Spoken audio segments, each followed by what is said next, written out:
The Quinnipiac poll is one of the more recognizable names in national polling, and it's done right here in Hamden, Connecticut.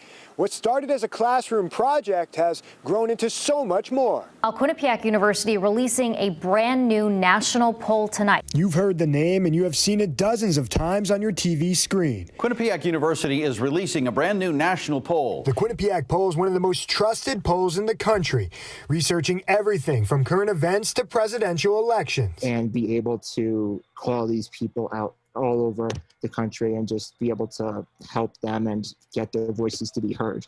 The poll's origin derives from a Quinnipiac University classroom. In 1988, a marketing and research professor started the local poll to teach his students about conducting research. The university pushed to expand its reach to neighboring states, the region, and now 20 different states. In presidential election years, we focus in on key battleground states like Florida and Pennsylvania and Ohio. The Quinnipiac poll interviews between 1,000 to 2,000 people to create their national polls.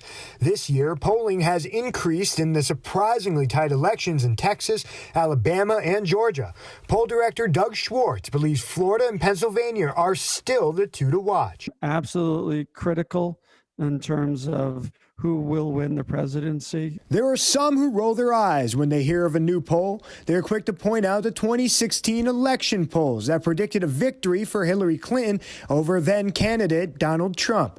Schwartz says that's a misconception. Polls were actually right in terms of the popular vote, but of course our elections are decided by the states. Polling is done just off campus here. Normally it would be packed inside with people making hundreds of calls each, but COVID-19 has things locked down and calls being done remotely. I try and aim for about 250 to 300 calls a night. Josh Tramontano has been interviewing people for the poll since his freshman year at Quinnipiac. The senior sociology major says that on a good night, 3 or 5 people will complete the survey. They just really have strong opinions one way or the other about that. And as for me, it's very important that I get that right.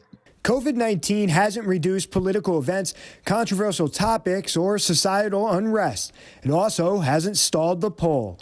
Its interviewers now feeling more than ever the impact of documenting a snapshot in time. And to be able to record what people are thinking about those tremendous events, yes, I do feel like it's an important part of history. Things won't be slowing down for the poll anytime soon. Elections are just a few days away, and then after that, they will begin polling the president's new agenda. In Hamden, Dave Puglisi, Fox 61 News. And nationally